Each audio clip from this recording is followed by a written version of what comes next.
We are live on Facebook. Thank you. So Makola, do you want to? We are live now. You're on mute, Makola. Okay, thank you. So just want to say big hello to everyone following us live. Mudwandego Oberanda Biso live na Voice of Congo. Tuzana événement ou to sale na katia Voice of Congo live hour. Mais to loba na anglais. So please try and follow us if you can. Don't to anglais on Bulimbisi. Oberanda Biso na Lingala don Bulimbisi en tout cas. To make mwanda mtuko temo Lingala mais donc tuzana événement ou to bengi refugee day. Tuzana bande kuna biso bazana Afrique du Sud obaye ko join biso hour. Donc tokopesa bango micro ba la pesa bina mbote ba introduce themselves as well ba pesa ba kumuna bango ne basaka musabasaka na Afrique du Sud. Tuzapena ndeko na biso Nurse Carol. So en tout cas welcome, bienvenue. So welcome to all our guests. So I just want to give them all a chance to sort of say a few words about themselves, and then we'll talk about the film that you would have seen, and then really talk about how life is like in South Africa for people from Congo living there. So who should we start with? Who wants to be brave and go first? Okay, I'll introduce myself. My name is Carol. I'm from CYP, and we are following the video and the short film on In Another Prison. This is now the question and answer. So everybody in the panel is invited to kind of introduce themselves. So Dr. Sinkala, if you want to go on and introduce yourself, and then we'll carry on. Yeah, thank you very much. My name is Dr. Charles Sinkala, international relations consultant, as well as a SADC Business Forum president. We also here, as well as be part of the movie, you know, In Another Prison, to assist the integration between government and the stakeholders to ease the burden of refugees or migrants within the African region. Thank you for introducing yourself. We have Prince Shapiro, if you'd be happy to introduce yourself, Prince. You're on mute, so we can't hear you. You're on mute. Greetings once more. My name is Prince Shapiro. Originally, I am from South Africa. Right now, I am in the United States of America. I think, yeah, I'm like interested, you know, in what we will be talking about today. I had people, you know, wondering whether we should use the word migrants or immigrants or whatever.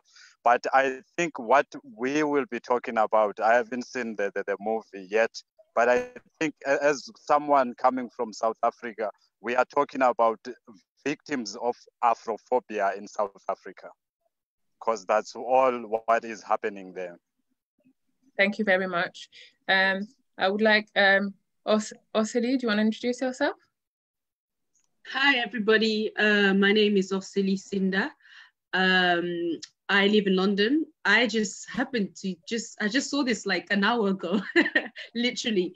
I'm happy again, like Shapiro said, I'm happy to hear the conversation, to hear what everybody's opinion is going to be. It's a very heated topic at the moment, especially what's happening with George Floyd and on top of xenophobia. It'll be a very interesting conversation to listen to with everybody. And who am I? I'm an artist, I'm an activist, and I do community work within the Congolese community. So, yeah. And I think it's really the right time, obviously with the Black Lives Matter happening at the moment, when you're talking about xenophobia, we're talking about the Black lives, but it's Black on Black in a sense. So it's quite important. So I like that. We also have Mr. Jean Bernard, who could introduce himself because he was extremely involved with the In Another Prison film. So if he could introduce himself, that we'll be grateful. Jean? Well, I will start with my wife first. That's what is most important for me now. Yes, my name is Nicole Chifuoka. I'm currently in South Africa from DRC. I'm a student, also involved in the Right to Live Africa as a director for dealing with women and kids. So I'm in another prison film as a refugee. I'm an asylum seeker, not a refugee actually, because I don't have a status as a refugee. So I think I'll be explaining more about that because my status is quite, how can I put it? I'm the one who's currently in this situation as asylum seeker in South Africa, so I know better. Okay, and I'm Jean Bourassa. I would say that I've been through asylum seeker, also not an expatriate, but a professional worker, of which I am until today, but I've been on both sides, asylum seeker, but never had been become a refugee per se, because there's a difference between a refugee and an asylum seeker, and mostly in the context of South Africa, how painful it is to go from one transition to the other. So as I said earlier on, basically, I was approached by the Jesuit Institute of South Africa, which we need to commend here and to express our great gratitude for what they have done to bring awareness about the issues that asylum seekers and refugees are going through, and notably during this time of COVID-19. The rest we'll talk about during the conversation. Thank you. Okay, thank you for the introduction. We have Makola, who's a moderator today, and he's going to introduce himself. Okay, so yeah, thank you, Sister Carol. Thank you to all our guests really for joining us. My name is Makola, as Sister Carol said. I'm also a member of the Congolese Action U platform, which is a platform that brings together different Congolese groups, and it began in 2011 during the Congo protest movement. Today we try to do different things, but we're sort of trying to go beyond just looking at what's happened in Congo. So that's who I am. But in terms of the organization that I represent within the platform, I'm a member of the Huru movement, who is a Swahili word for freedom. So that's who I am, and we set up other organizations to do with what's happening in Congo, which is called We Are Lumumba Coalition. So I represent many organizations, but in brief, I'm representing the Huru movement, and I'm also a member of the Congolese Action platform, which is one of the organizations helping to sort of bring together this event that we're having now, really. So yeah, thank you. I'm hoping people are still following us. I know some of us follow this event, follow Voice of Congo and our Lingala speakers. So I'm hoping people will be online following us. If not, you can join us on Zoom. So if people have any questions online, we'll try and obviously pass it on to you guys. Sister Carol, I take it you're obviously watching the comments on the Voice of Congo commentary stage. Okay. Yeah. Okay. So that's me in short. So the first part of the discussion really will be to look at the film, but I was advised just to sort of clarify, just to kind of spend the first sort of 5 minutes or so looking at how life is like for Congolese living in South Africa with a refugee or asylum seeker status. So who wants to sort of start off with that challenge? Give us an idea of how it is to be Congolese living as a refugee and an asylum seeker in South Africa.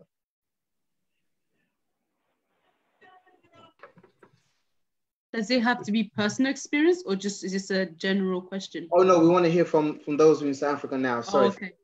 Yeah, sorry. And then we'll talk about the film and and then some of us can comment afterwards. Yeah. Mm-hmm. Yeah, maybe I would suggest that as a moderator, you need just to pick up a name if you've got the names of the panelists whom you can direct that question. But since I have started talking and I am in South Africa, I've been in South Africa for many years, as well as I've worked with international communities, including the United Nations.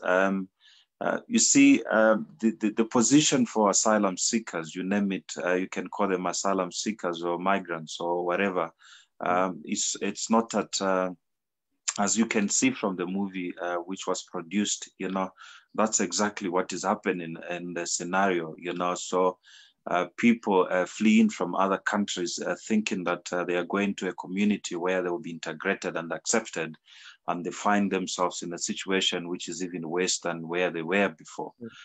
So those facts are true. And these has been exacerbated by the lack of integration into the communities, lack of participation from both sides, either the government, the host government, and the sending government of that citizen.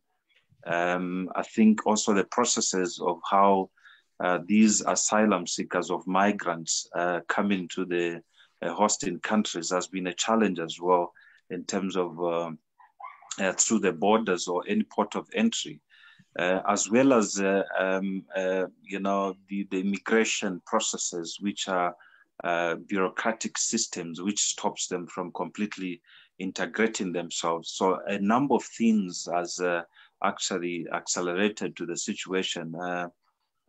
We hear now that there was a judgment here in South Africa on Friday, where the asylum seekers or the migrants or even others who are in the country, regardless of their status, illegally or with documents or documents expired, there was, I don't know if it is true that the South African government, through the Department of of Social Development, made a point that they will not accept to give the 350 Rand grant, which was established by the government to assist those who are displaced or those who have lost employment or income during the past during the COVID.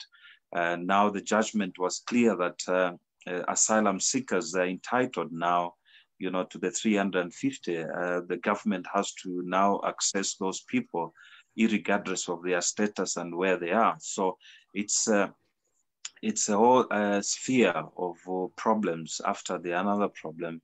And I think one thing which we have to concentrate on the way forward is how do we bring the stakeholders and integrate the governments. You know, we are aware that if we talk about Democratic Republic of Congo, we've got a consulate here, the embassy, you know, and as well as we have the South African government, we have also the regional organization body in South Africa representing the SADC region and the countries. We have also the United Nations under UNHCR, you know, representing these migrants. And I think all these stakeholders has to sit down and try to establish a way forward on how to integrate people. You know, it's unfortunate that in the 21st century, we have asylum seekers or migrants living for the past 20, 25 years, they're still having the refugee status. You know, it's unprecedented. I mean, we should have a situation where if somebody is displaced, fleeing persecution or any other vices from their countries, they are put into temporary places, but they have to be integrated. Some of these are professionals. You know, as we have shortages of skills in South Africa and many other African countries, I think these people, migrants, you know, you call it, you know, they must be integrated, you know, into society. As we, I'm talking about...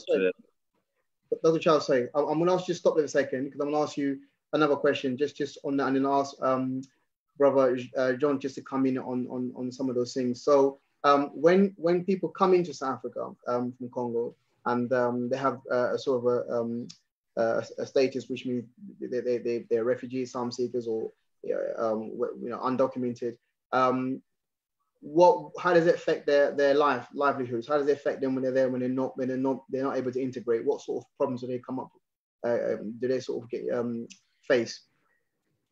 Okay. I'm gonna ask Dr. Charles first, and then if you want to come in, Brother John.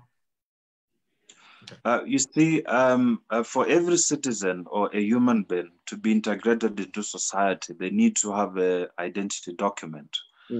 Whether you are in your country or in another country where you are being hosted. In that way, then you are regarded as somebody who can be identified. And many of what I wanted to say in the beginning is You know, we need to understand that migration is reality. You know, every second or third person in 20 years from now will be a migrant. You know, not only fleeing from war, but, you know, there will be movement of people. And as the movement of people escalates, and we must appreciate that, how do we integrate them into the society? So talking about, if somebody comes here in South Africa, for instance, they can come on visitor's visa.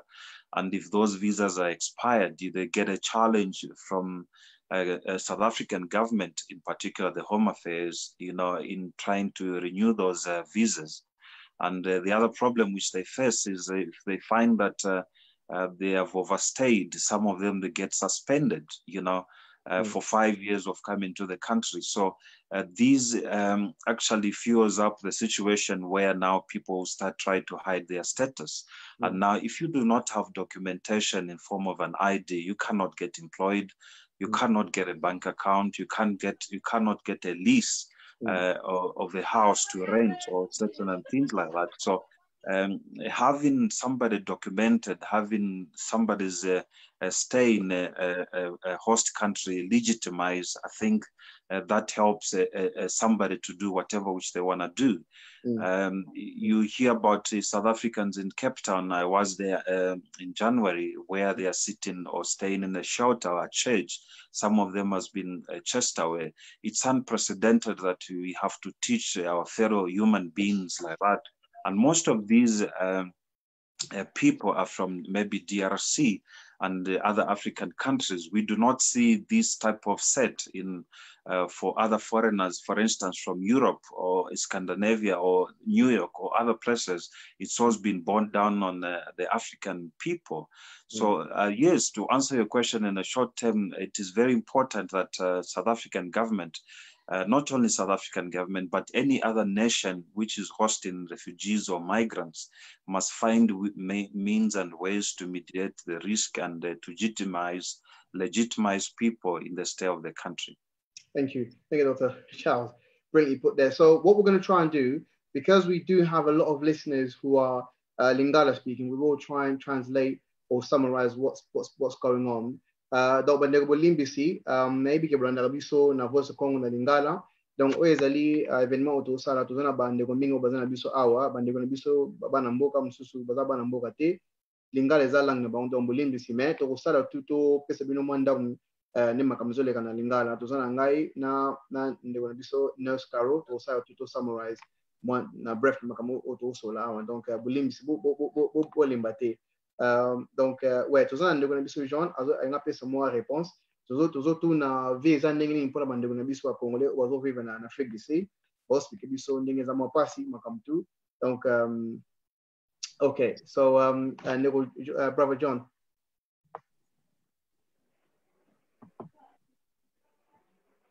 Oh, you're on mute. My apologies, you know, this technology these days, and it is two technologies that the entire world is seeing as because technology is mainly the contribution of the Congo to the entire world. And basically what I want to say here, if we say in another prison, and my wife who is an asylum seeker would relate this more, some of the issues that Dr. Charles, with whom we have spoken those issues for many times, may corroborate to that. So in a nutshell, let's say that you come straight from the Congo, because that's where the problem is, first of all. You leave Congo for fear of anything, violence, political unrest. You arrive in South Africa, the very first thing that you face is a linguistic barrier. And that linguistic barrier will normally put you in a situation where you need to go to Home Affairs. Home Affairs is the le ministère des Affaires Intérieures in this country. And basically, when we arrived some years ago, it used to be in Braamfontein. They moved it from one place to another, and now it is only one center. It's either at the border, à la frontière, or in Pretoria. So that Pretoria, the people that do not have a paper, so the asylum seeker, it's an A4 paper. I'll find it here because people need to see what we're talking about. So I'll show it in a moment. So that A4 paper they gave it to you. It used to be for 1 month. So every month you have to go and renew. Now it's about 6 months. I think they give you for 6 months. But when you go to Home Affairs, sometimes you may spend the entire day without getting that paper. And that's a challenge. Just imagine your wife going to Home Affairs from 4 in the morning until 5, 6 in the afternoon. She has not returned. She has got children. So this really a challenge for a family. Anything can happen. So the other challenge that we face, as Dr. Charles has mentioned, is the fact that for them to treat a document, some of the people have stayed in this country for 17, 20 years, and they are still considered as asylum seekers and not refugees. So when you are an asylum seeker, it means that you do not have the right to those, for instance, to find a job. Although in the permits, the asylum seeker, it says you are entitled to work and to study, that's not given. So the other problem that you face with this asylum seeker paper, you might not go to the hospital. We have issues of that kind where people were not accepted at the hospital. So you have here, as an example, a qualified accountant. My wife is a qualified accountant. She finished and studied here. She can't find a job. So basically you have a sole breadwinner with a lady, and it's not just my case, it's the case of many Congolese. And when I'm saying Congolese, where does the title come from? In another prison. When I say in another prison, I'm specifically saying that the Congolese people all over the world, we don't have an identification. The identification that Dr. Charles spoke about. Tell me that in the Congo, there's somebody who can wake up in the Congo today, apart from the passport that costs a fortune, and say, and go somewhere and say, this is my ID from the Congo, and I'm going to South Africa. We don't have such. So we are in prison. Our children are stateless.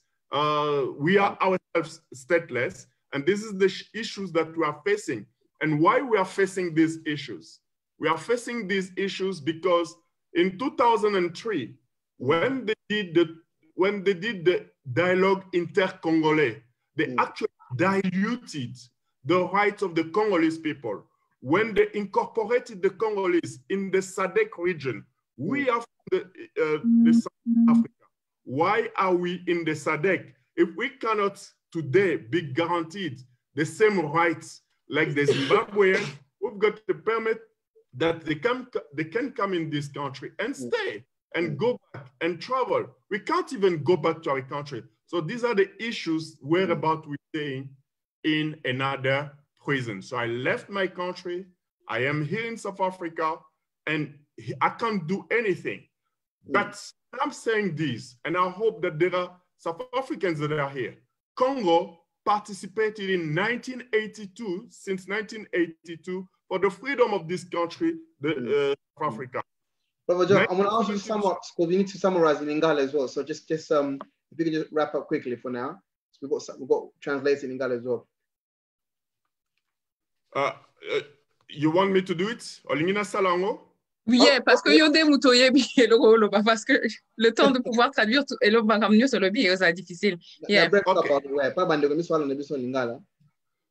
Ça va. Peut-être Nortika Mama Loba. Bon, en fait, Koloba, je veux parler un peu en lingala, je veux mélanger un peu français, tout ça. Kozalana en Afrique du Sud, et Kozalana phototé parce que pour avoir le document AWA, c'est un peu difficile. C'est un peu difficile. Na mukanda o yangu na ninge tozo benga yangu AWA. Permettre yote po osala musala ou bien oza neti ozate baebi kutute parce que bazo permettre que mutu azala ezala article na bango oyo balobi que oko travailler pe oko tanga na mboka oyo mais quand il arrive kotanga totangi ofuti mbongo na yo otangi, mais quand il arrive pour bazwa yo na musala, bazo reconnaître mukanda wana te ya ngunda po epesa yo place ya yo kosala na mboka oyo.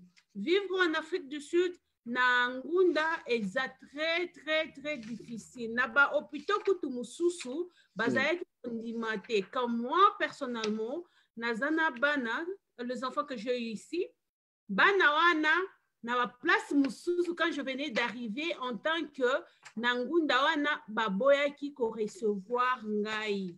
Donc, eza pas si mingi ko vivre en Afrique du Sud sans document.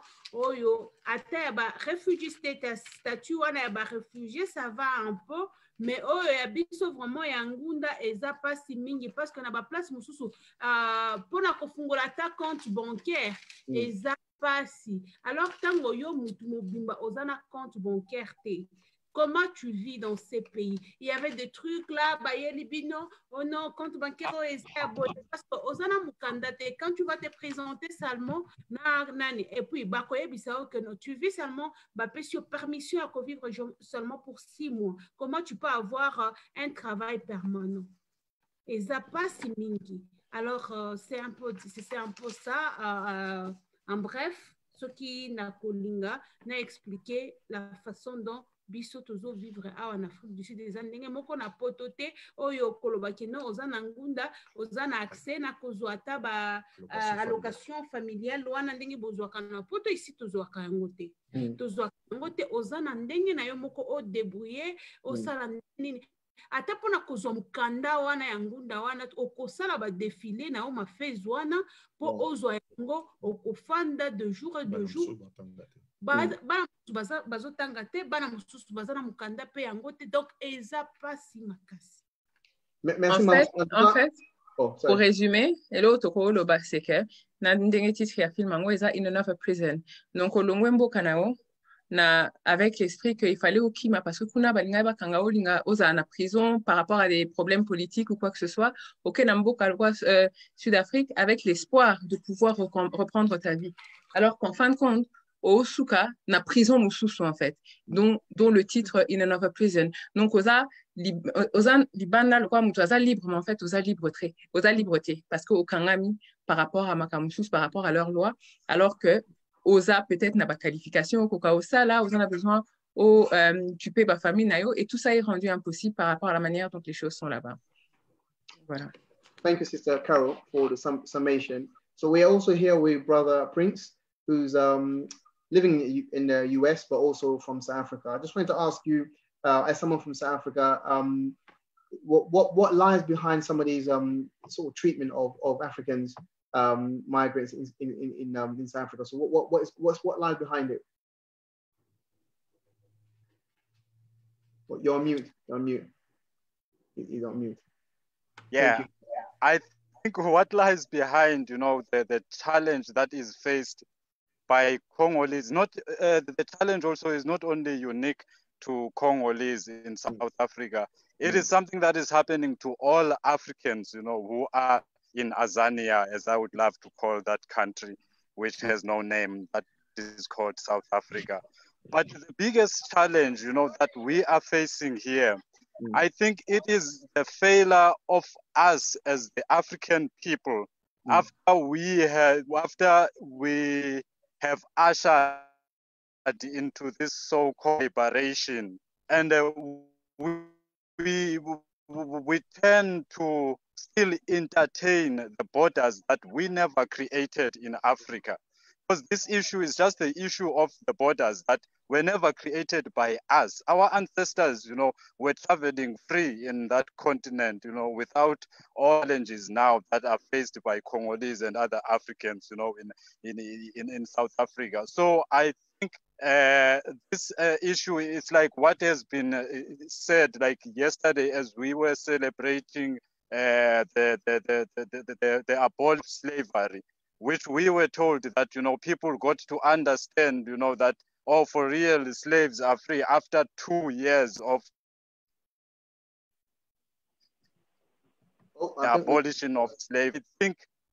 I think we have not really realized, liberation and the freedom that we always talk about, as South Africa was the last country to get the so-called liberation, and then it betrayed the whole continent of Africa, because other people, they thought that, you know, by the liberating the South African country, and then the whole African continent will be free, and then we can like start living the way our ancestors were. So I think the challenge here is that whenever we get to the so-called liberation, we don't address the issues that took us into the liberation struggle in the first place, so that we can be able to resolve these issues. Yes, I'm really sorry.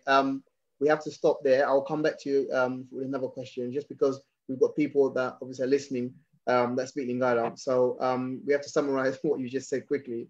So tuzande kuna biso our prince ya vanda kana États-Unis mais abotama na Afrique du Sud azo expliquer pona nini bande kuna biso congolais bango na pasi na Afrique du Sud abi ezaka bango te ezape bande kumususu na Afrique bakemba ka pe bande kumususu o baza Malawi ba Zimbabwe umusu baza bango babuna ka même bazo ka pe traitement na bango mabe alobi pona ye ezalaki donc tant ba no bunda pona kiponza na bango independence bakanisa ke tant ba ko kiponza makamtu changer abi ba frontière oyo otobengi Afrique du Sud eza ba frontière oyo te biso te mutu tosala ngo eza ba minde ba mbuzango donc eza ba frontière moko donc eza na tina vraiment donc ye pona ye azoloba ke soki Afrique du Sud ezalaki ya solo libéré ninga to makambo engo sala mate ndenge bazo ko maltraiter bandeko na biso na kotika ba baksasu mwanda comme ça to continuer.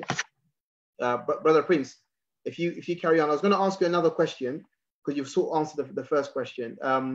So the question was what lies behind the mistreatment of our brothers and sisters in East Africa.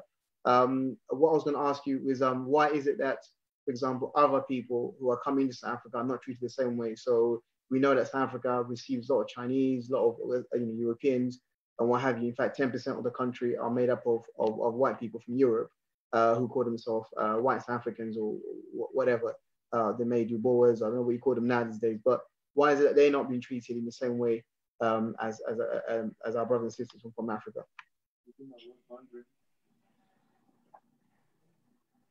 You're on mute again. Okay. Yeah. Yeah, I got it. I think that is caused by the selling out of the so-called African leadership. Because at the end of the day, we all know that Africa was colonized by Europe. And then when we got the so-called liberation from the Europes and the Americas, the African leadership still paid for their own oppression, with something like in South Africa, we called it the apartheid debt. You know, Mandela agreed on paying the apartheid debt, which is like a reverse reparation. Instead of us demanding the reparations for the destruction that was caused by Europe in Africa, we still had to pay America for its contribution to our own oppression. Right now, as we are making mention of the Chinese, the African leadership is selling Africa to China. Now we are being recolonized by China. So the Chinese are our masters, you know. So we respect them and they cannot treat them the way they treat, you know, other Africans. That is why I say the issue of the Congolese or the Africans in South Africa is more like Afrophobia, because the Africans, they suffer most in South Africa more than other foreigners, either you are European, American, or Chinese. Okay, thank you, Brother Prince. So that's a difficult one. Donc, pour na bande kana biso na biso lingala, donc na biso Prince a expliqué que donc ba mikonzi na Afrique du Sud baza presque netika ba mikonzi mingi na Afrique, donc bateka mboko na bango na ba pouvoir mindele pouvoir ba chinois surtout bazomona ba chinois bazoya kuna donc abeza passe pour na bango basa ba maltraiter ba mindele ba chinois parce que ba maza na pouvoir pe expliquer ndenge Afrique du Sud tant ba Mandela bazaki pouvoir bandimaki ke ba futa nyongo oyo ça veut dire que bambongo oyo ba américain ba no ko financer pona ko nyokola batu windu na Afrique du Sud ndenge expliquer eza bambongo oyo ke ba Mandela ba imposer Afrique du Sud bazong, ça veut dire que ezo contribuer na ki pauvreté ya Afrique du Sud. Donc, ça veut dire que le système, il y a au bas dirigé en Afrique d'ici, on va ça que on a passé parce qu'il y a tous les pouvoirs en Afrique d'ici, mais au besoin de pouvoir, au besoin d'un bon dans les Chinois, étrangers, monsieur, besoin en Afrique d'ici, pas pays à développer, besoin d'un bon, on besoin d'un bien parce que ça protéger le pays na bongo. Donc, as expliqué leadership en Afrique d'ici, nous faisons ça avec Makambo et ça m'a contribué sur la Congolais na mboko. Donc, on a besoin de gens qui ont besoin mandam comme ça tout côté ça sert besoin aussi expliquer mandam au ça na UK comme ça toute une question. And les gens.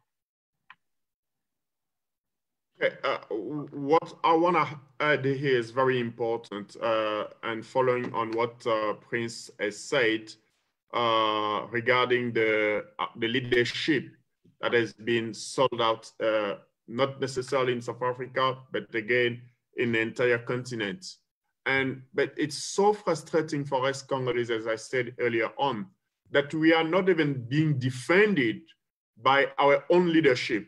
I would say that the South Africans, and Prince Shapiro is in the US there. If anything were to happen to him in the US, I'm sure that the South African government would, despite the fact that they sell out or they whatever they are, they will defend him. In the same way Dr. Charles Sinkala is there, if anything happened to him here in South Africa, his government will defend him. But when it comes to Congolese people, and that's where I'm saying in another prison, when it comes to Congolese people, whatever happens to us anywhere, even you in the UK, the very first thing is by the very mere fact that your own government is also pursuing you in the country where you fled is very dangerous. It actually dehumanizing, and it actually giving us no dignity at all as Congolese to stand and defend ourselves. I'm so emotional about this because I've got so many documents, and Dr. Charles, these are people that were in Lindela. That's one of the prisons for deportation. And they wrote to me many years ago that they need help. In 2012, they arrested Congolese here by the South African government conniving with the Congolese government. So people were in jail. Some people died. 2013, same. 2016, the same. I can name so many instances where the Congolese, we have been deprived of the basic rights any human being may have on this earth. And why pardon. I want to ask you a question. Oh, sorry, carry on. Yeah. I've got a question, another question, which was like, as Congolese, what can we say when the South African government, the gouvernement sud-africain, as there are too many South Africans which are living in great poverty. Donc, Sud-Africains belé déjà bazo vivre en pauvreté, et sans moussala, without any work. So how can they have to prioritize on their own people? Donc, il faut pas tuer batuna bango liboso avant ba ko kanisa batwambo kamsusu. So they need to prioritize on their own people before they can take they can take care of other people. Yeah, that's a question that was asked, so that's why I'm actually relaying it. What would be the answer to something like that? Because that's what the argument that they had in terms of defending themselves. Can I come in there? Yes, you can. Okay, thank you very much. It's a sad situation that, nearly after 60 years of independence, the so-called independence in Africa, we're still having the problems which we had before. And, and it's unfortunate that even knowing the problem which is there, we are failing to be on the position of trying to resolve it. Yes, Jean, you've talked about very important thing about how South African government can look after their own citizen in America or wherever they might be, but this does not happen to the Congolese people, If we talk about Congo alone, Congo is the richest resourced country in the whole Africa, but unfortunately that there's no unity within Congo itself. You know, if you talk about the Eastern Congo, the Western Congo, and the Northern Congo, there's no unity in terms of people working together and people realizing that even those people who are working on the ground in the Democratic Republic of Congo, like the United Nations, some of these NGOs has been part and parcel of the underdevelopment of Congo. You know, but if we have a sense of looking elsewhere, that people is going to assist us, I think we're going to go wrong as Africans, especially the Congolese people. I hear, Caro, you talked about that South Africans have got their own people, which is true.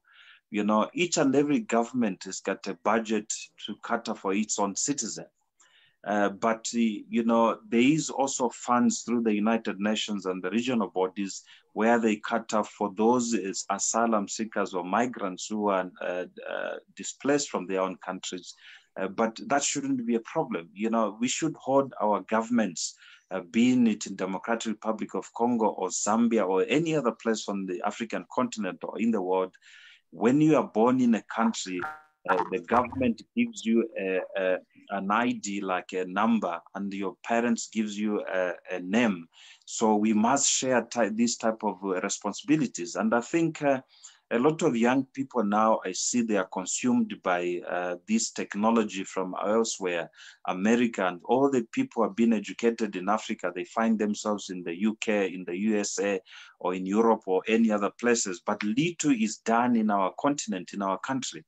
You know, it's like we've been told that once you attain a degree or there's greener pasture outside your country, we keep on going. You know, many Africans have died in the Mediterranean Sea, in Libya, and all other places. But we can talk and talk and talk and talk every day. You know, as long as we do not find ourselves by assisting that person who is in the mirror, you know, ourselves beginning, you know, to start holding our governments to account. You know, like I mentioned earlier, there is the embassy here in South Africa representing the Congolese people. We've got ushered the new government in Democratic Republic of Congo, you know, which we thought will start now building the Democratic Republic of Congo in a path that will start a renewal, forgetting about what has been happening in the past. You know, Kabila left a government which has been destabilized for many years, but we've got Tsiseki's government. You know, are we trying to build the Democratic Republic of Congo for the Democratic Republic of Congo people? You know, or are we building the nation for other people, the United Nations or the Russians who are in Congo there? And now the Chinese have moved into the Democratic Republic of Congo, where the Congolese themselves are treated like foreigners in their own country. How will they be treated now outside? So we need to gang up the young people now to start the revolution that what belongs to us in our country, we must reclaim it, because it is in an African saying that no one is going to call you to come and eat the food if you are not yourself saying, I'm hungry, I want to eat the food. Dr. Charles, thank you very much. You've all heard that. So yes. That is the most intellectual way of saying we got to get organized. Thank you, Dr. Charles. So, Sis, we haven't heard from you at all. I want to ask you a question. Sorry? But could you kind of slightly, quickly resume what he said? Because there's a line that's very powerful there. Hello, Sinkala, you want to go first? Yeah. Hello, Kalobi Penza, ya powerful, photo sanate.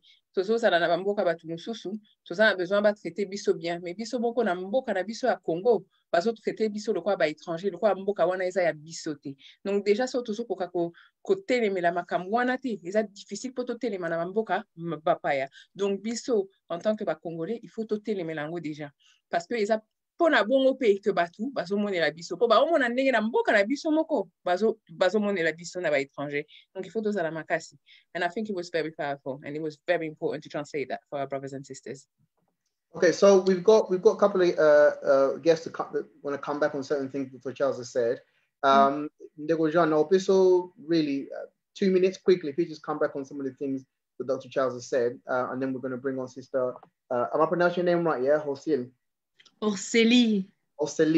You've met me before, you know. I know you. Yes, I know you, Sister. So I've met you several times, but I just haven't I haven't mastered how to pronounce your name, so forgive me.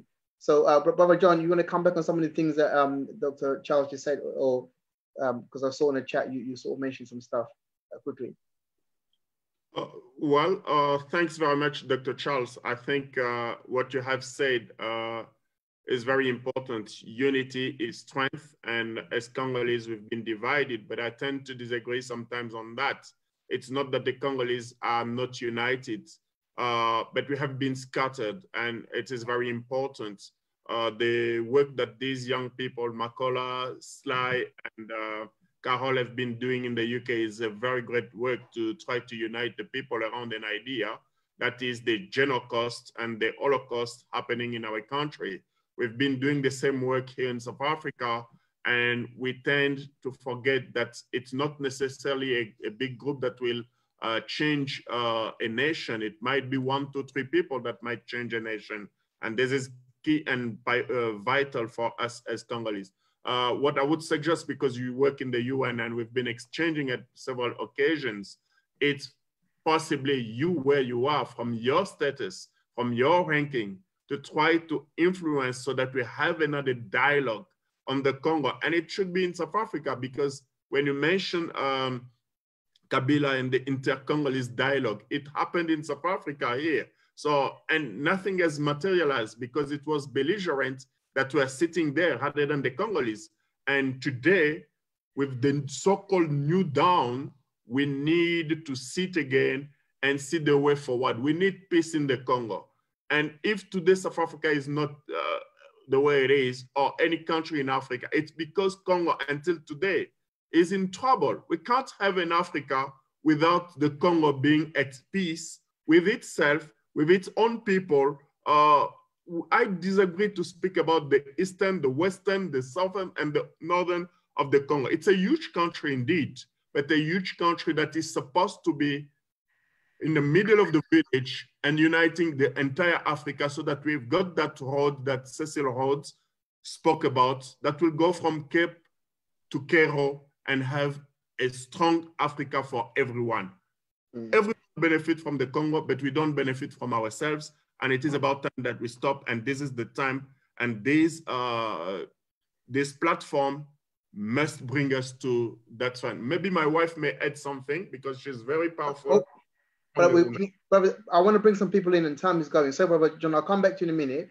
There's a question I want to ask, and you can bring it. You can answer the question and bring that in. Don't forget as well. So we've got Lingala speaking people as well. So everything no bana paske, but we mingi donc on a vu na Lingala na everything no bana. Mais Dr. Bakake de gonna be so John a speaking wanda mu ke donc Congo eza pays oyo ke to bani ndeko John faut Lingala yemo kwa parce que ils ont pas si ça va na loba na zanaka na loba.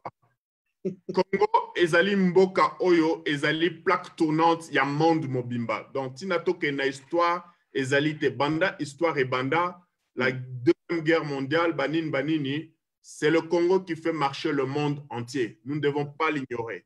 Maintenant, pour que faire marcher le monde entier, il faut pas diviser biso pour bango ba régner. Mais il faut sikoto so la biso en tant que ba Congolais nantine toke de liboso. Yango na sengi na ndeko Charles o azali wana ayebi que dialogue intercongolais ou même ce qu'on appelle la paix na Congo entre guillemets ezoika kabato ba wana ko bunda ba discuter ba partager gâteau sinon lelo partager gâteau yango na sengi comme eza nouvel ordre au Congo politique ba sengela biso dialogue mususu to fanda na se to solola pomboka ekende liboso to ebi ba enjeu ebele eza na Congo wana oui salama na élection comme na niveau na ezali moi eza place à plateforme wana to discuter makambo wana te. OK, merci ndeko Sinda. Donc to banini eloko su ndeko Jean Labaki ke soki Congo eza na kimia eza bien eko sala ki Afrique eza la mboka moko to za la libérer to ton économie moko to ngape kimia entre biso nyonso to africain. Eloko su na baksa boye sera bisa tunaki atune likambo boye ndeko bravo Dr. Charles Abayeke ba gouvernement ya Afrique d'ici bazoka mbongo déjà bazoka mbongo parti ya UN ONU et puis ça va mbongo pour na ba soutenir ba ndeko na biso bazo kima baguerre bazo kima baza ba réfugié quoi. Donc mouvement Afrique du Sud ata baza na mbongo ya kolesa peuple na bango te et baza na mbongo oyo ezaki ba s'occuper na biso tant toza wana to kima baguerre. Donc pour kopesa réponse de Kambona. Mais toi ndeko na biso ser na biso activiste pe porcelaine ingana tu na ye avant azana na débat ou azana discussion oyo est-ce que azaki nini azaki mama mo beki manga linga tenga mwandam azaki déjà koyeba makambo oyo zeleka na Afrique du Sud oyo effective bandeko na biso bakongole na Afrique du Sud. So si I'm not sure if you understood that, yeah. Oui, oui, nazaki en courant na makambo ezo sa na Afrique du Sud tozo mona ngo na Facebook, to moni ngo na ba Instagram, na ba news na information tozo totanga ki ngo to mona ki onyo surtout na yebi mwana moko ya mobali aki soki na rebite soki zaki Britain Got Talent eloko moko ya tala alingaki asoka yemba soka bina albaki nazo eloko nazo sala pona eza expression pona kolakisa ba congolais oyo ba uti o camarade nanga zaki congolais yemo kazaki sud-africaine anda kolobela ke tala nanga ezali pona kolobela makambo oyo ezo leka na Afrique du Sud pona camarade nanga ezali congolais. Oui na yebaki mwandamu mais dès nazali koyoka ya ona lobi mingi te parce que nazoyoka batunde bazoloba ba idée nyonso bozopesa ezopesa pe mayele pe ya sika eloko na yebaki te ndenge docteur utu koloba makambo ya immigration makambo ya home office makambo nyonso eza pona ngaza mali kambo sika na yebaki yango te na sepeli pe mingi na titre ya masolo tozosolo another prison to ba boloko bususu donc to loko busolo ba ke ba congolais to uti sika moko to komi sika musu to komi ka ba prison ba prisonnier pardon eloko ngai na ba kisa likambo docteur alobi pona likambo ya revolution na ebite ni ako exprimer na lingala I was going to say in English revolution ezaloko moko surtout na zipo na génération na biso bano to botami utoto ye a na mboko ya sika na age ya mikie revolution ko sa makara soki bato bazoko sa ngo ba yebi histoire donc nalo bana mingi o biso to koli awa na communauté congolaise ou bien na Afrique du Sud to yebi vraiment histoire na biso ya Congo malamu te donc kolobela makambo ya revolution ezali kilo to say it in English for young people who came to the UK, came to the Western, who live in diaspora, who don't really know their history as much, and not even just young people in the 20s, sometimes even in the 30s, some even in the 40s. We can't speak about revolution unless these people understand what revolution is and what it is that they're running away, or what it is the system that we're trying to get away from.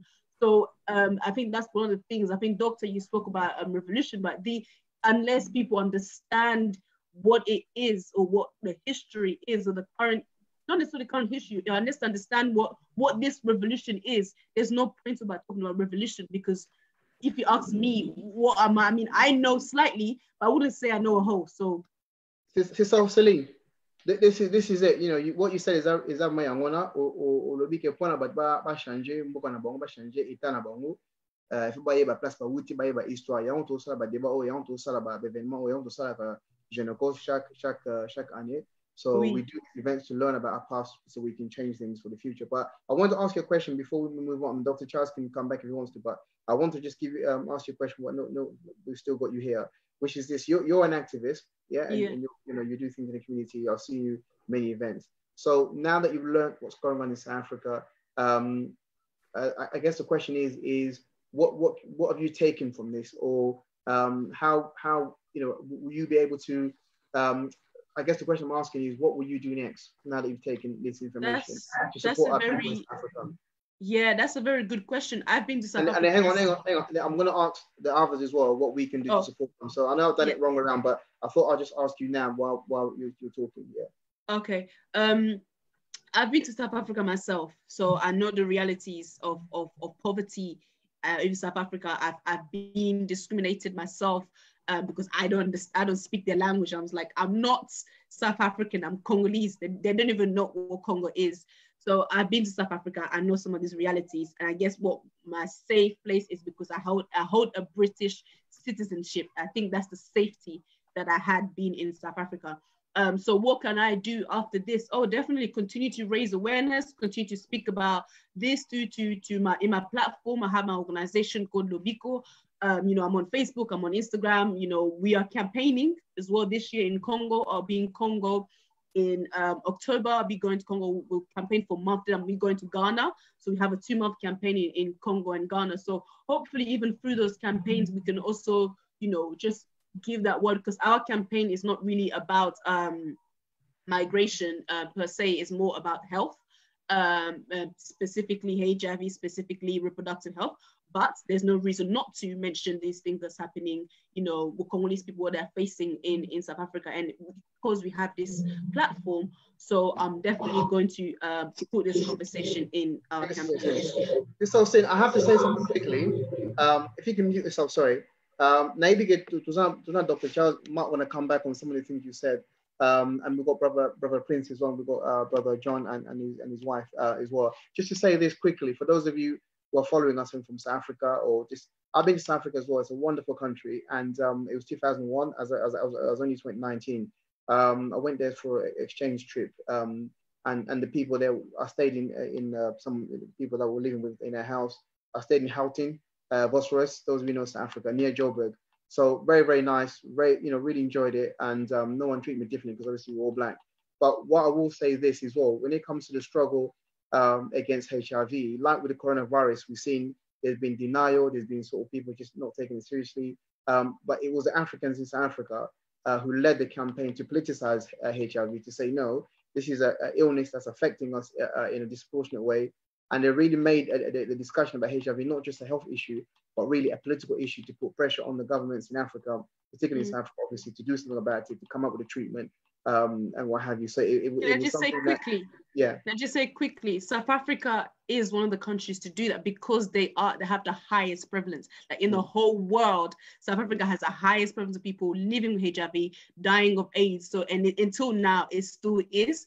And so I think that's one of the reasons when you've been hit with such you know, heavy load, or you've been hit with you know, I don't know, volcano, just as an expression, you will react, you will resist. I think that's the reason why. So it's not that other African countries haven't. Really, there are, but not as much as South Africa, because they're the highest, you know, have the highest prevalence. So thank you very much. So you will, one way or the other, take up somebody's issue. So I'm going to ask all the other panel a general question, which is about, because we're going to come to an end of this event, which is about what we can do now. What's the next step? How do we support our people in South Africa? So I'm not sure who to start off with, but I want to hear from Brother Prince, and then maybe Dr. Charles, you want to come back on anything that was your name was mentioned? Maybe let me come back because some of what I said was picked up, you know, from the panelists, and you know, I'd like to clarify that. You know, I was one of the youngest who sat on the dialogue at that time when I was in Zambia. President FTJ Chiluba, who was the president of Zambia, was trying to mediate the conflicts within the Congo. You know, I know Lusaka peace agreement. So can you just clarify what dialogue you're talking about? Correct. That was the Lusaka Peace Accord. Yeah. You know, so I've seen how the transition of power has been, and I've followed the African history, including the assassination of Patrice Emery Lumumba, you know, and how he was disposed of. You know, we all know, like what Carol was saying, that it's important that we also understand the history of where Congo has been coming from and where it is going, and why Congo, Democratic Republic of Congo, the richest resourced nation, is where it is at this stage. So if you talk about the unity, which I talked about, Jean, I did not talk about that Congolese are not united. Congolese are very lovely people. You know, they are united. I've attended most of the forums there together. But the unity which I demand from the Congolese people is a unity that will change the precedence in the terms of politics. We must understand that politics governs the country. In the absence of us participating on the point where there's influence that we can change our country to be where it's supposed to be, then we are not doing much enough. I'm not saying most Congolese people are not doing much enough, but they are doing quite a lot in different parts of Congo or even outside Congo. But the last trip I made, the last elections in Democratic Republic of Congo, where I saw more than 50 political parties, you know, having different ideologies on how to build the Democratic Republic of Congo. You know, to me, that saddens my heart that 50 political parties can have different views, not only in Democratic Republic of Congo. Zimbabwe, I was one of the people who was mediating the retirement or the disposal of Robert Gabriel Mugabe. Also, it's all different people trying to have different ideas on building a nation. How can we have different ideas on how to build up a nation like Congo? People in Bujumayi there, they just die. People have been found dead there by, you know, by unreasonable things. There's mass graves in Democratic Republic of Congo. Do we ask ourselves why Patrice Emery Lumumba was assassinated by France and the United Nations through the CIA? We haven't asked ourselves. Do we know why Laurent Kabila was assassinated in 2001, 2000? We do not know. You know, so these are the issues where we are saying that as much as we can be in a foreign country, yes, we can demand certain aspects of human rights, but they will never going to give us 100% of what we deserve. And that's a fact, you know. Where we're going to have the 100% of what we need and that what is entitled to us, it is in our own country.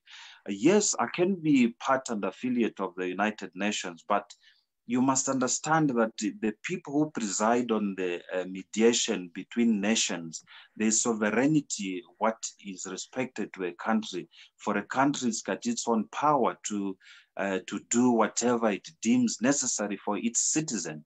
So even if I can be a mediator coming to Democratic of Congo, trying to mediate the two sides of the people, at the end of the day, those leaderships has to be accountable of what they choose for the people of the country. So it is a very difficult position where we, as people, would like to maybe put so much pressure into other people that they solve our own problems.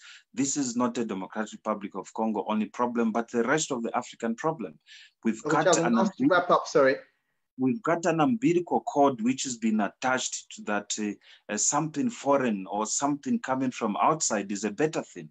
We have seen this into the brands of the clothes we are wearing. You know, growing up in Zambia, could see how the Congolese were very much entitled to the music called the rumba, very much entitled to the clothes called the wax, the chitenges, the ones the women they wear, even men were wearing the dresses.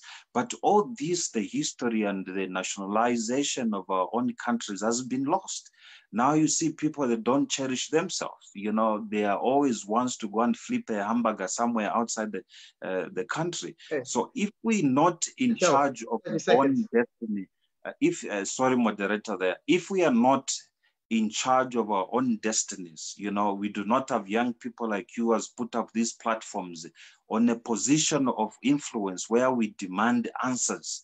You know, instead of us going to knock a door on somebody else, we must knock on a door where we can have that influence. And I think that's where we can change things to start believing in ourselves, to have self-esteem that I was born in Zambia. Even me, even if I'm staying in South Africa here, I have my roots in Zambia. One day I'll end up in Zambia. I'm also influencing of something else to change there.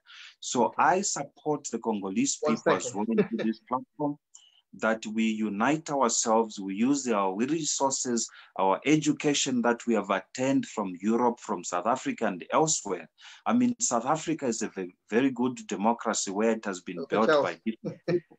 So if we can have certain programs like this, which I'm happy that you've organized, and I think we're going to much educate a lot of people, educating people about the history, where we are going and where we're coming from. And I think the change should come from there.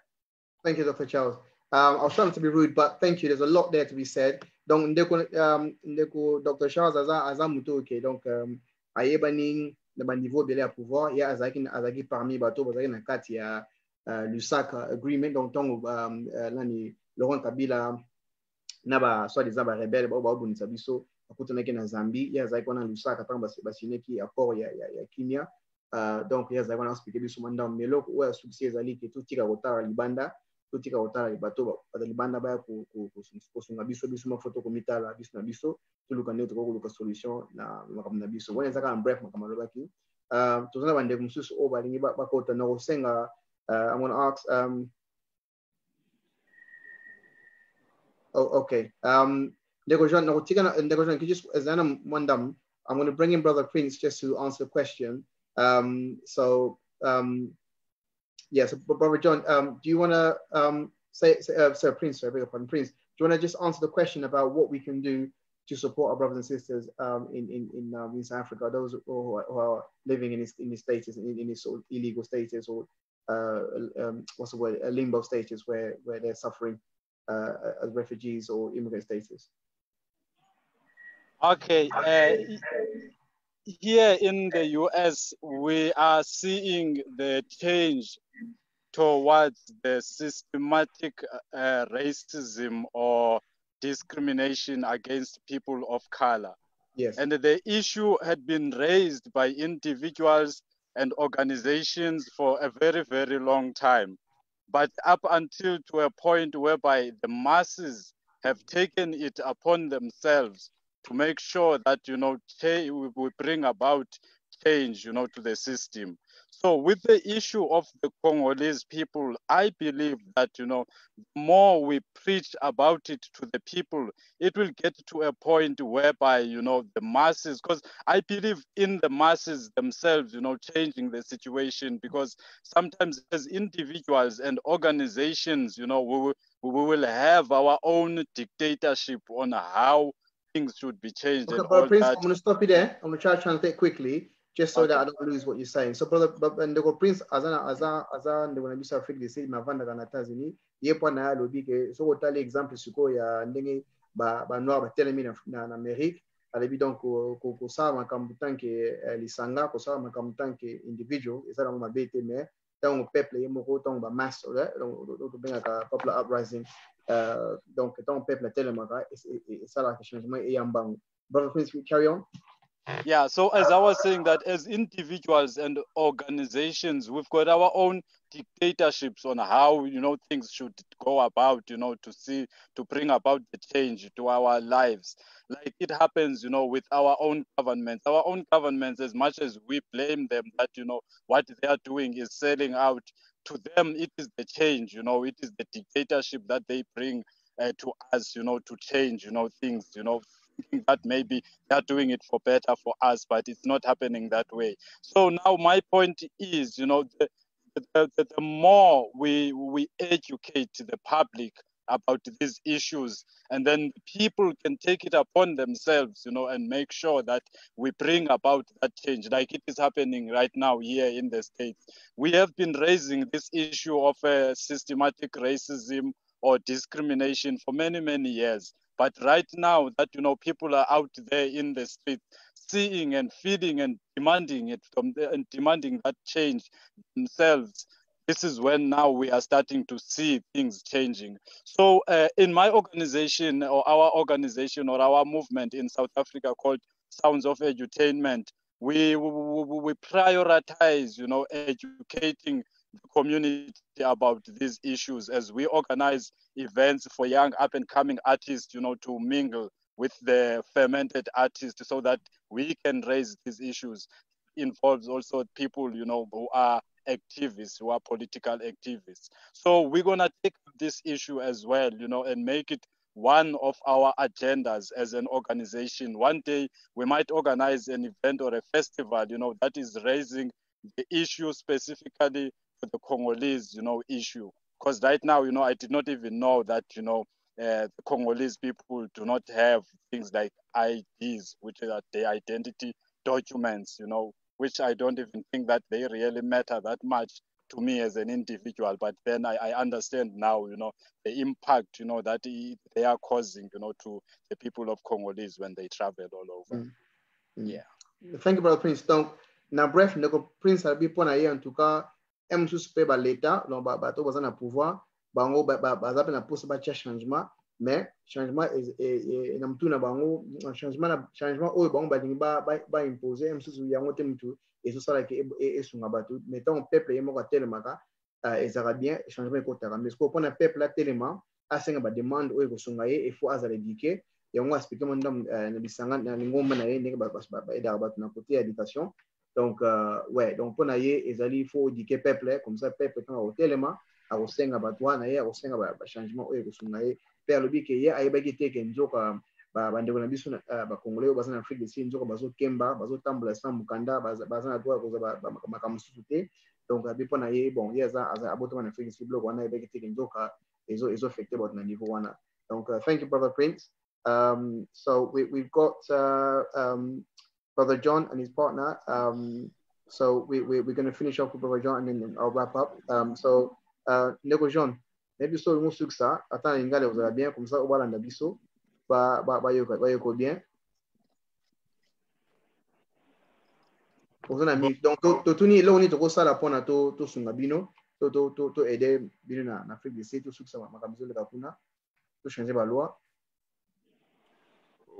OK, on a mis réunion somi balé to misatu anglais français na lingala kanisi ya yambo ezali ete gouvernement oyo ya biso ya Congo ya sika esengeli nanu elandela bavi ya ba congolais o bazali na Afrique du Sud.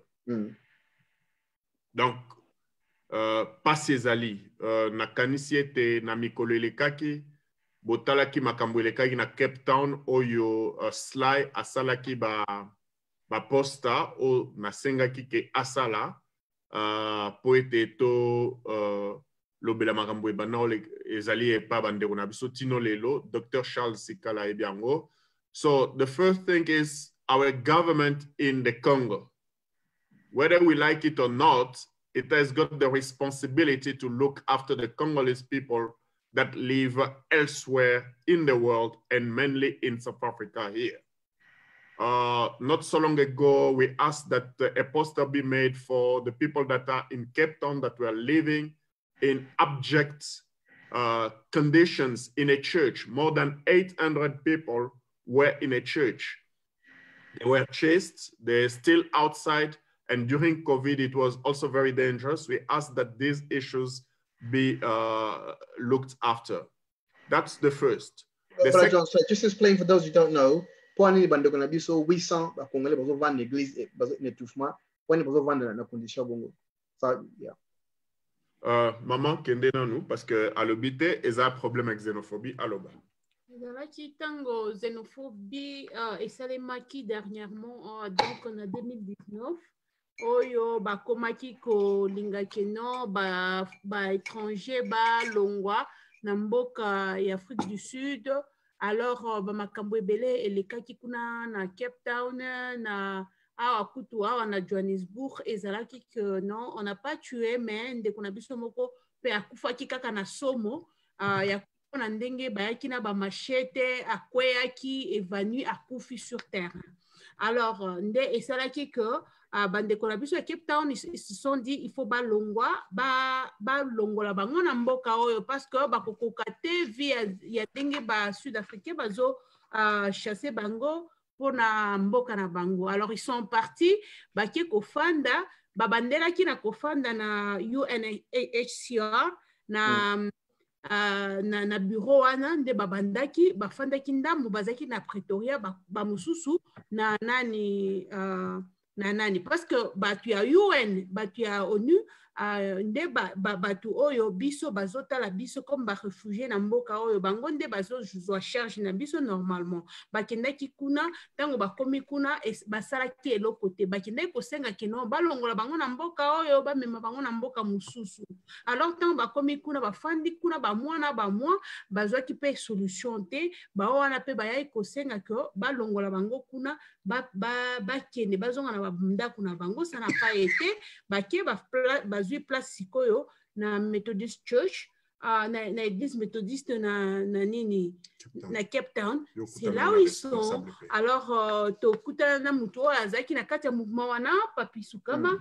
Sukami oyo azalaki kuna oyo azalaki na mouvement wana bakanga epe à plusieurs reprises.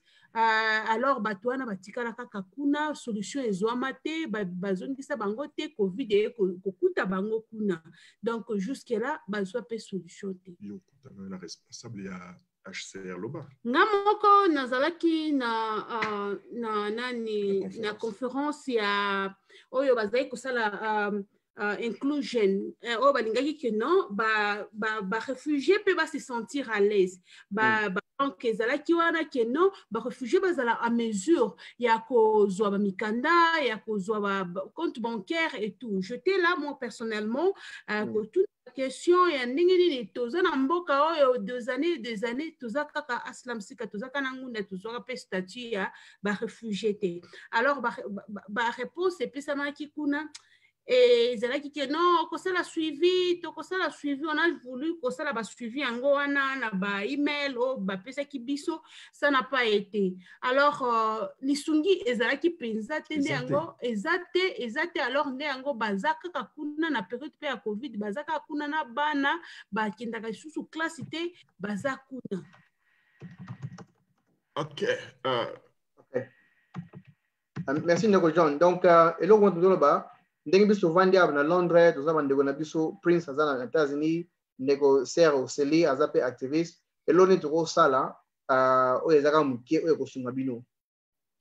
Ouais, je crois que eloko motuya et je veux le dire en anglais ezali était you need to be in solidarity with us in the same way, and I refer to history as well.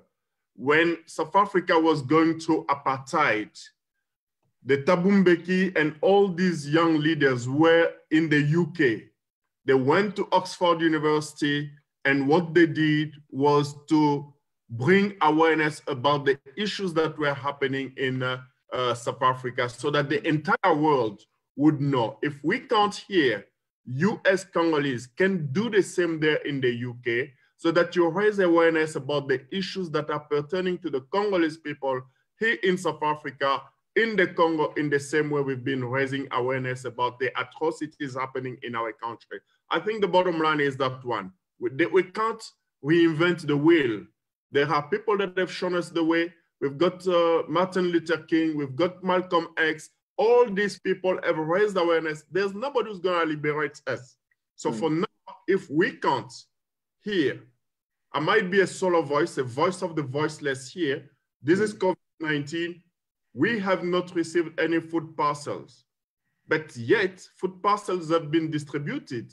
We have tried our best, and the people have given. Most of the people that are here are not working because that's also an issue we need to tackle. Where do we get the funding for an hairdresser, for a security guard? Where do they get the food from? Because they are in another prison now.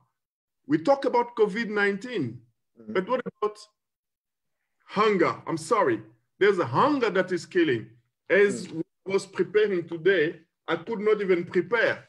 We had a bell that rang. People are being evicted from houses because they haven't been working for 3 months now. Where do they get the place? Where are they going to go? And these are the issues for which we would like you to raise awareness. And that's why I'm saying, thanks for this opportunity to your organization. We've been working in the back door, but it is very important. Children that are not going to school. I saw Prince Shapiro is talking about my brother. We communicate in another platform. He's talking about education there and activities. How do we decolonize education when there are African children that do not even go to school? Or if they go to school, they go there for 1 hour or 2 hours because they don't have the document. A document in South Africa, it's 108 days from the time you arrive here in South Africa. That one. Secondly, the other issues. Could we investigate what are the people that are in the UNHCR and that look after the refugees and asylum seekers, you will see that most of those people come from the eastern side of Africa. The Kenya, the Rwanda, the Uganda, the Burundi. So, and we know that we have a conflict with those countries, that they will not allow the Congolese to be expressing themselves freely in another country because we're going to raise awareness. So we need to investigate those people that are in leadership of the UNHCR. So these are the things for which there are many other things. Maybe if this is recorded and we can put together a document, that's another way to go forward, a document where we ask demand to the UNHCR and to the government of South Africa so that we recognize and acknowledge that Congolese people, like Black Lives Matter, Congolese lives matter, like any other human being lives matter. Rajan, I'm going to ask you to stop there. Thank you very much. Donc, merci mimi bolanda biso na Voice of Congo. Bimo boyoki bandeko na biso na Afrique du Sud ne bazo toka ne bazo kemba. Donc biso faut pesa réponse na likambo wana to sunga bango bazana bakimi ba via guerre na Congo, ba via nzala na Congo, ba komi na Afrique du Sud, bazali komona ke via ngona na Afrique du Sud ezaka pasika netika na vie na Congo. Donc faut sunga bango parce que eza bandeko na biso. Donc biso tant que Congolese Action Platform do senga bino bolanda biso boluka biso comme ça to bana kosola ndenge to sunga bandeko na biso na Afrique du Sud. Donc na sengi merci mille na biso Roseline na musa osala kitoko. Brother Prince in America, thank you very much for your contribution. Dr. Charles Sinkala, thank you very much for all your contribution you've done, whether it's a peace talks in Lusaka or indeed for here as well. So please carry on the good work. But please make sure also, as we said, people need to be educated. So people like yourselves, you are amongst those who are in power. So please, educate us when you can and be part of us so we can change things in Africa. So we shouldn't look abroad. We should look at home. Donc, bandeko merci mingi. Sarah Caro, thank you. Ningo usumibi solelo. Ndeko John, thank you. Na boss ni kombo ya madame, pardon. Nicole Chifoka. Okay. Sarah Chifoka, merci mingi. Ningo usumibi so. Pesa bango minute moro basili sa. Okay. Nam tanga nga baksandam. Pesa bapaya minute moko basi sa bapaya. Okay, na pesa bon déjà. Yo mutam sukate. Na pesa bon déjà. Thank you very much, Makola. Maybe just one point. I just need to announce that the South African government, the court ruled that even those Congolese who are here in South Africa, they are entitled to the COVID-19 relief fund. So they must find within their communities where they are in South Africa and access that fund. Just talking about that, I think the all Congolese people here, we need to get united.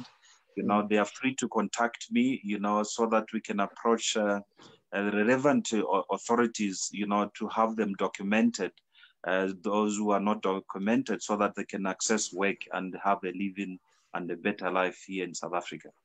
Thank you, Brother Charles. Well, we got it recorded. So, Brother Charles, alobi akusala tuke yaza na bakotewana Afrique du na Zambie abia osala tuke asunga ba Congolais parce que mibeko sike bimi alobi ke ba aide nyos tu o ezama pona kusunga bat na Afrique du Sud pona makambo etali COVID-19 de bat bazangi misala ba Congolais pe baza na mukanda bazanga mukanda te na Afrique du Sud baza na droit ya ko accès aide wana donc ndeko Charles abia akusunga bango ba accès aide wana donc ezama bien. So we're going to end here. So I just want to thank everybody. Everyone had a chance to say their little summation. So I'm going to thank those who are watching us, and we'll stop it there. So thank you very much. Thank you very much. Thank you. Bye. Thank you. Bye.